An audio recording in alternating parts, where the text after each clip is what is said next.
Morning, Leo, he sighed. Getting calls again? What's going on now, building another unusual structure? Morning, officer, I said cheerfully. Nope, just installing a brand new mailbox, model BH17B, fully compliant with HOA regulations. I gestured to the boring black box, now sitting proudly atop its post. Replacing the old one per their request. Officer Miller looked at the mailbox, looked at me, looked around the otherwise unremarkable yard. That's it? A mailbox? That's it. He shook his head. Right. Try to keep the mailbox installations quiet, okay? He left, clearly wondering why my address generated so many weird calls. My name is Leo. I live in Maple Creek Meadows, a neighborhood that prides itself on achieving a level of beige uniformity usually reserved for government buildings and budget motels. Our houses are neat, our lawns are greener than legally necessary, thanks to questionable sprinkler schedules, and our homeowners association rules with the kind of quiet, soul-crushing efficiency that makes you long for the chaotic freedom of a post-apocalyptic wasteland. Me, I'm a graphic designer by trade, which means I spend my days arguing about kerning and the emotional impact of Pantone 285C. By night, I'm just a guy trying to live his life, maybe add a tiny splash of personality to my little corner of the beige empire. My crime, in this particular instance, my mailbox. It wasn't, shaped like a giant fish or covered in flashing neon lights. It was a standard metal box on a standard wooden post. My transgression, the act of aesthetic terrorism that brought down the wrath of the Maple Creek Meadows Beautification Subcommittee, was twofold. One, I had painted it a rather fetching shade of deep navy blue, instead of the HOA-mandated black hole black, #000000. Two, I had replaced the peeling vinyl sticker numbers with some rather stylish brushed aluminum ones in a clean, modern font. Gasp. It looked good. Tasteful, even. It had character. Character, however, is apparently a Class B felony in Maple Creek Meadows. The chief prosecutor, judge, and jury in all matters aesthetic is Karen Becker, who lives across the street and chairs the aforementioned Beautification Subcommittee. Karen possesses an almost supernatural ability to detect nonconformity from 50 paces. Her own mailbox is, naturally, the platonic ideal of HOA-approved blandness. Black, standard issue, numbers perfectly aligned, probably buffed daily. She once tried to get Mrs. Henderson cited for wind chimes that produced an unharmonious tonal frequency. I was retrieving my mail one sunny afternoon, mostly junk mail and bills, the usual suburban bounty, when Karen's voice sliced through the air. Leo! She was standing on her pristine lawn, arms crossed, head tilted slightly, like a hawk assessing potentially diseased prey. A moment, if you please. I sighed inwardly. Here we go. Hey, Karen, what's up? Your mailbox, she said, drawing the word out as if it tasted unpleasant. I've been meaning to mention it. It's really not in keeping with the established visual standards of our community. I looked at my mailbox. It looked like a mailbox. Holding mail. What's wrong with it, Karen? It works fine. The color, Leo, she explained patiently, as if to a particularly slow child. It's blue, a rather aggressive blue. The approved palette specifies black, or, in certain pre-approved circumstances, dark bronze. And those numbers. She shuddered delicately. That font is far too contemporary. It clashes terribly with the traditional colonial aesthetic we strive for here. Our houses were built in the late 90s and looked about as traditionally colonial as a strip mall. It's dark blue, Karen, navy blue. Very nautical, very respectable. And the font is called Helvetica Neue, It's a design classic. It's an eyesore, she countered flatly. It lowers the tone of the entire street. Honestly, Leo, it reflects poorly on all of us. Couldn't you just replace it with the standard model from Home Depot? The black one? Like everyone else? Her voice held that distinct blend of forced politeness and utter condescension she'd perfected. I like my mailbox, Karen, I said, perhaps a little too firmly. It's perfectly functional and, in my opinion, looks rather nice. Well, she sniffed, the beautification subcommittee may have a different opinion. Expect to hear from us. She turned and marched back across the street, leaving me standing there holding a flyer for discount gutter cleaning and contemplating the sheer, unadulterated tyranny of suburban aesthetic committees. A week later, the official edict arrived. Cream-colored envelope, HOA logo embossed in the corner. Inside, a formal warning from the Maple Creek Meadows Beautification Subcommittee. Signed, of course, by Karen Becker, Chair. It cited Article 4, Section 2, Paragraph 7, Mailbox Standards and Uniformity, and declared my mailbox non-compliant due to unapproved color application and non-standard numbering font.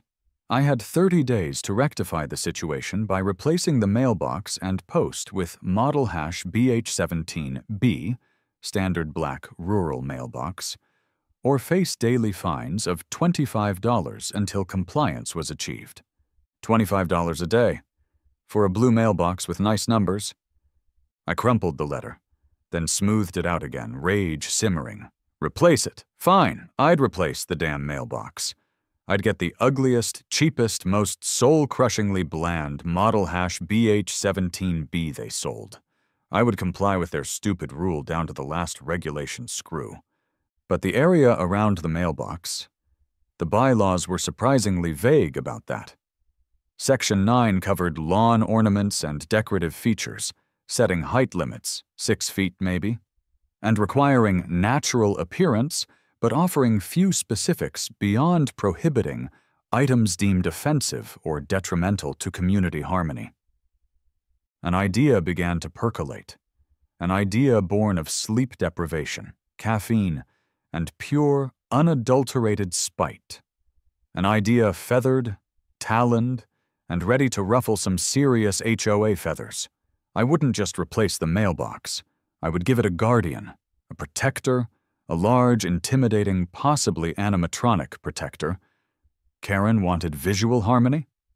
I'd give her a 4-foot-tall great-horned owl staring directly into her living room window. My initial brainstorming involved gargoyles, too gothic for Maple Creek. Lawn gnomes armed with tiny pitchforks, too cliché. Maybe a life-sized chrome T-Rex, probably violates height restrictions. But the owl felt right. Owls are symbols of wisdom, right? Watchful protectors. Also slightly terrifying, especially when they turn their heads 180 degrees and stare directly at you. Operation Strigiforms, that's the scientific order for owls, thank you Google, was a go. First phase, research. I dove into the surprisingly complex world of outdoor animatronics. How hard could it be to make a giant owl turn its head and blink? Answer: surprisingly hard, especially if you don't want it to short out in the first rainstorm or sound like a dying washing machine. I learned about servo motors, stepper motors, weatherproof enclosures, PIR, passive infrared, motion sensors, Arduino microcontrollers, and the challenges of powering outdoor electronics reliably. Solar power seemed elegant, but possibly insufficient for the motor. Running low-voltage wire from the house seemed most practical. Next, owl aesthetics. I studied pictures of great horned owls, those intense yellow eyes, the feathery horns, the imposing posture. I needed something realistic enough to be impressive, but stylized enough to be durable. How to build the body. Carved foam seemed promising. Lightweight, easy to shape, could be hard-coated for weather resistance. Fiberglass was another option, stronger but more complex to work with. Then the features. Head turn? Definitely. 180 degrees minimum, maybe even 270 for extra creep factor. Eye blink? Simple LED effect, easy enough. Wing ruffle? Maybe too complex, prone to breaking. Sound? A realistic hoot triggered by the motion sensor? Oh, absolutely. Imagine Karen walking out to get her newspaper and being greeted by a deep hoo-hoo from a 4-foot owl staring her down. Yes, that was essential. I started sketching, overlaying my owl design onto a site plan. It would sit on a faux log base, positioned right beside the new, impeccably compliant mailbox post. The motion sensor would be aimed to cover the sidewalk and street area directly in front of the mailbox. Anyone approaching would get the owl's full attention. Budgeting was sobering. High-torque servo motors aren't cheap. Neither is marine-grade wiring, weatherproof enclosures, large blocks of high-density foam, or realistic acrylic owl eyes. And that didn't even factor in the labor for sculpting, painting, and electronic integration. This feathered folly was going to cost significantly more than a lifetime supply of $29.99 black mailboxes. Was it worth it? I pictured Karen's face again. Yes, emphatically yes. Time to assemble the team. My skills involved Photoshop and HTML, not sculpting giant birds or programming robotics. I needed wizards. My search for a sculptor led me to Fang Petrocelli's workshop, a chaotic wonderland filled with half-finished dragons, giant foam mushrooms, and what looked suspiciously like a movie-prop spaceship cockpit. Fang himself looked like he'd stepped out of a fantasy novel, wild gray hair, paint-splattered overalls, eyes gleaming with manic creative energy. I showed him my sketches. "Fang," I said, "I need a sculpture, outdoor piece, great horned owl, about this big." I held my hands 4 feet apart. Realistic, durable, and hollowed out in places to fit some electronics. Fang's eyes lit up like he'd just been offered a commission to sculpt Godzilla. An owl? A giant owl? Wicked, hyper-realistic, or more stylized? We talking foam carving, fiberglass shell, and animatronics? You gonna make its head turn? Maybe the eyes glow? Realistic-ish, I confirmed. Foam carving with a hard coat sounds good. And yes, definitely head turn, maybe blinking eyes. The vibe is majestic, watchful guardian who might just peck your eyes out if you mess with the mail. "Killer!" Fang declared, already grabbing a block of foam. "I can totally do that. We'll use high-density EPS foam, coat it with epoxy resin, maybe embed some mounting points for the tech guy. This is gonna look amazing." Fang was clearly the right kind of crazy for this job. Next, the brains and guts. I needed someone to handle the motors, sensors, LEDs, controller, and sound. My search led me to Mel Sharma, a quiet, meticulous freelance engineer who worked out of an impeccably organized home workshop. He specialized in custom gadgetry and robotics, often helping out the local high school robotics club. "Mel," I explained, showing him the owl sketches and Fang's preliminary notes. "I need relatively simple animatronics for this outdoor owl sculpture. Head rotation, maybe 180 or 270 degrees, triggered by a motion sensor. Blinking LED eyes synced with the head turn, and a realistic hoot sound effect, also triggered by the sensor." Mel examined the sketches, adjusting his glasses. "Interesting application," he murmured. "Okay, head rotation. We'll need a weatherproof high-torque servo motor, maybe geared down for smooth movement. Need to consider the wiring. Probably use a slip ring to avoid tangling as the head turns. Blinking LEDs are trivial. PIR motion sensor is standard, but we need to choose one with adjustable sensitivity and range, and position it carefully to avoid false triggers from squirrels or passing cars. We can use an Arduino, or maybe a Raspberry Pi 0W as the controller. housed in a sealed IP67 enclosure inside the owl's body. Sound module with an SD card for the hoot sample, amplified to a small weatherproof speaker. Power. Low voltage line from the house seems most reliable. He started sketching circuit diagrams. Outdoor environments are tough on electronics. Moisture, temperature fluctuations, UV exposure. But with proper sealing and component selection, it's certainly feasible. This is much more interesting than the smart cat feeder I built last week. Mel was in. With Fang carving foam like a man possessed, and Mel meticulously designing circuits, I turned my attention to the mailbox itself. I dutifully purchased the HOA-mandated model #BH17B standard black rural mailbox and matching post from Home Depot. It was soul-crushingly boring. Perfect. I dug out the old post, carefully measured the setback, 5 feet, exactly this time, thank you very much, and cemented the new post in place.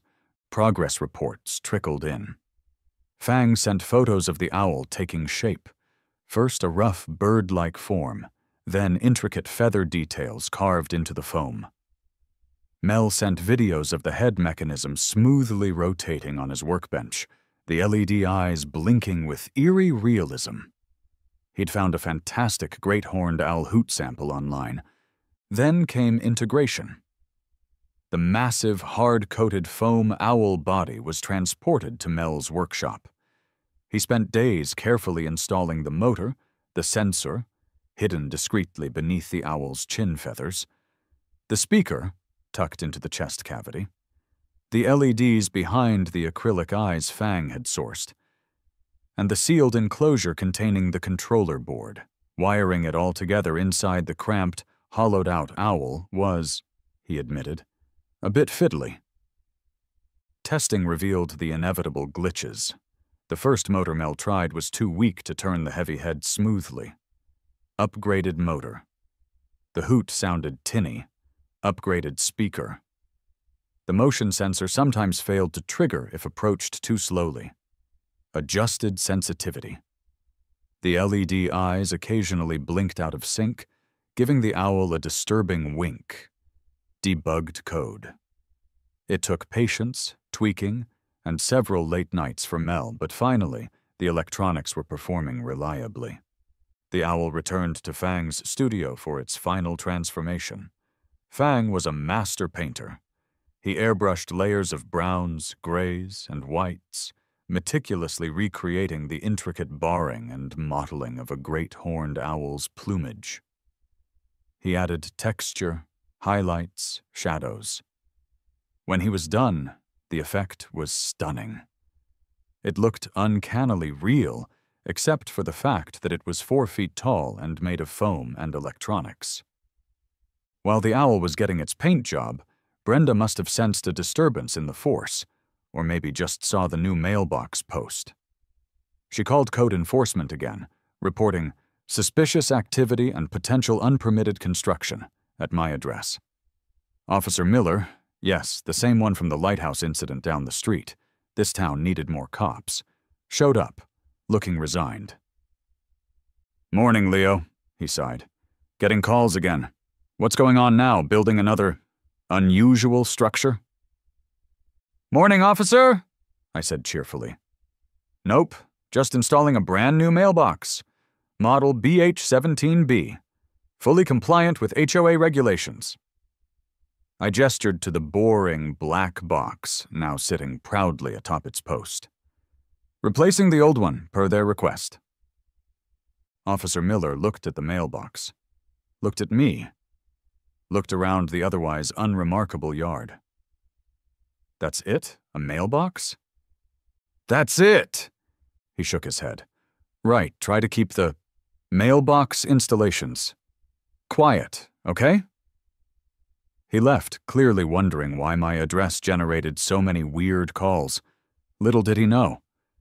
Installation day for the owl itself was a covert operation, conducted under the guise of landscaping improvements.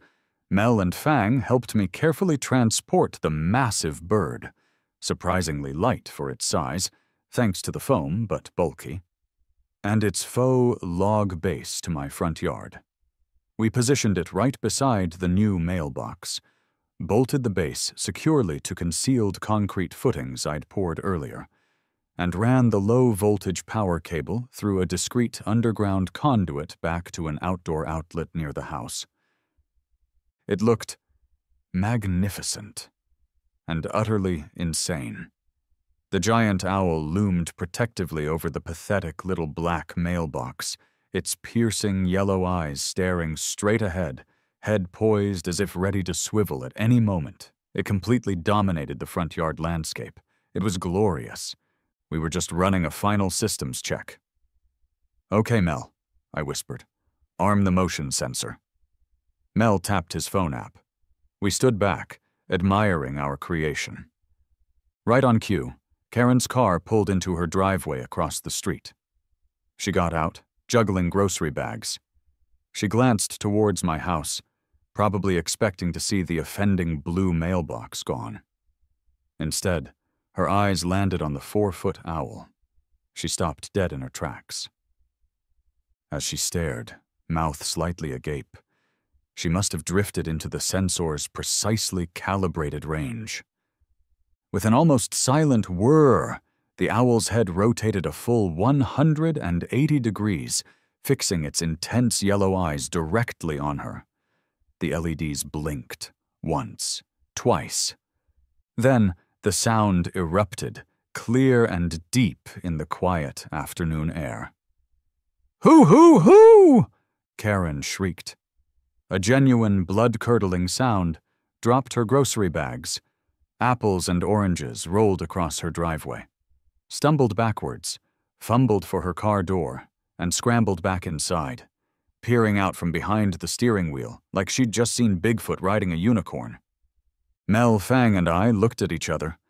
A slow grin spread across all three of our faces. "Target acquired," Mel murmured. The owl, its duty done, slowly rotated its head back to face forward. The neighborhood reaction was swift and glorious. Within hours, the owl, it needed no other name, was the talk of Maple Creek Meadows. Cars slowed down as they drove past my house. People walking dogs would stop, stare, and take pictures. Kids adored it, daring each other to get close enough to trigger the hoot. Delivery drivers approached my mailbox with the kind of cautious reverence usually reserved for bomb disposal. Naturally, Karen and her allies were horrified. My immediate neighbors were mostly amused, if slightly bewildered. Mr. Henderson chuckled and said it added a certain nocturnal gravitas to the street. Mrs. Gable worried it might scare away the good birds, but admitted Fifi the poodle now refused to walk on that side of the street, which she secretly appreciated. The HOA, however, was not amused. Violation notices began arriving almost daily, delivered by a trembling postal carrier who refused to get closer than 10 feet from the owl. Violation: unapproved lawn ornament, exceeding 48 inches in height. My response: it's yard art, not an ornament, and height limits may not apply to artistic expressions. Violation: structure causing visual blight and disharmony. My response: aesthetics are subjective. See attached photos of Mrs. Henderson's collection of 17 garden gnomes. Violation: installation of unauthorized electronic noise-making device. My response: sound is intermittent, triggered by approach, akin to a decorative doorbell, and ceases immediately upon retreat. Violation: creation of a public nuisance, inducing fear in residents and pets. My response: the owl is stationary and merely observes. Any fear induced is purely subjective. Karen, meanwhile, was losing it. She called the police almost daily. Officers Miller and Chen, poor Chen, always drawing the weird calls with Miller, became reluctant regulars. "Okay, Leo," Miller sighed on their 4th visit that week, standing warily outside the owl's trigger zone. "Mrs. Becker across the street reports you're statue is hooting at her menacingly and causing emotional distress. The owl promptly turned its head towards Miller and hooted softly. Miller didn't even flinch this time. "It's motion-activated, officers," I explained patiently. "A whimsical security feature. It hoots when someone approaches the mailbox. Perfectly harmless." "She says it stares at her," Chen added, eyeing the owl dubiously. "It stares forward," I corrected. "Unless someone enters its sensor range, like Mrs. Becker frequently does when monitoring my activities." They looked at the owl. They looked at me. They looked at Karen, who was watching furiously from her window. "Look," Miller said finally. "It's weird, really weird. But it's on your property. It's not making noise continuously or during quiet hours. It doesn't appear to be violating any city ordinance we can enforce. Try to aim the sensor away from her windows, maybe? And keep the hooting to a minimum?" They left, shaking their heads. I could almost hear them debating who had the weirder house call, the guy with the pool on wheels or the guy with the giant robot owl. Spurred by the police's inability to vanquish the feathered menace, Karen forced another emergency HOA meeting. This time, she came prepared with laminated photos, decibel readings from her phone app, claiming the hoot exceeded noise limits, which it didn't, being intermittent, and tearful testimony about the owl-induced trauma that was preventing her from enjoying her begonias. She demanded the board declare the owl a Class 1 nuisance and order its immediate removal. I came prepared too. I had printouts of the relevant bylaws, photos of other, arguably non-harmonious yard decorations in the neighborhood, including Stan's flagpole from the lighthouse incident, Solidarity, and a calm demeanor. I reiterated my arguments. It was yard art, not a structure. The animatronics were decorative features. The sound was brief and triggered by approach. "Furthermore," I added, playing my trump card, "I've noticed a significant decrease in squirrels attempting to raid Mrs. Henderson's bird feeder since Archimedes here took up residence." I'd decided to name him Archimedes. "He serves a valuable community purpose as a deterrent to unwanted wildlife." The meeting devolved, as expected. Shouting, finger-pointing, arguments about the definition of art versus eyesore. The board looked miserable. Their lawyer, patched in via speakerphone again, likely advised them that forcing removal of animatronic yard art based on subjective aesthetic complaints was legally shaky ground. In the end, they punted again. They couldn't force me to remove Archimedes based on existing rules. They issued a formal warning about ensuring decorative features do not become a nuisance, and vowed to form another subcommittee to draft stricter regulations regarding animated lawn statuary. Good luck with that. So, Archimedes. The great horned animatronic owl remains, perched faithfully beside my impeccably compliant black mailbox. He turns his head and hoots solemnly at the mail carrier, at passing joggers, at suspicious squirrels, and most especially at Karen, who now retrieves her mail with hurried, furtive movements, refusing to meet his unblinking yellow gaze. It cost a small fortune. It consumed weeks of my life. It baffled the police and broke the HOA's tiny bureaucratic brains. Was it an absurd, over-the-top reaction to a complaint about a blue mailbox? Absolutely. Do I regret a single moment of it? Not a chance. Every morning, when I go out to get my mail, Archimedes gives a soft, welcoming hoo. It's the sound of victory. The sound of creative revenge. The sound of a neighborhood that's just a little less beige, thanks to one very large, very watchful owl. Now I wonder if Mel could upgrade him with night vision.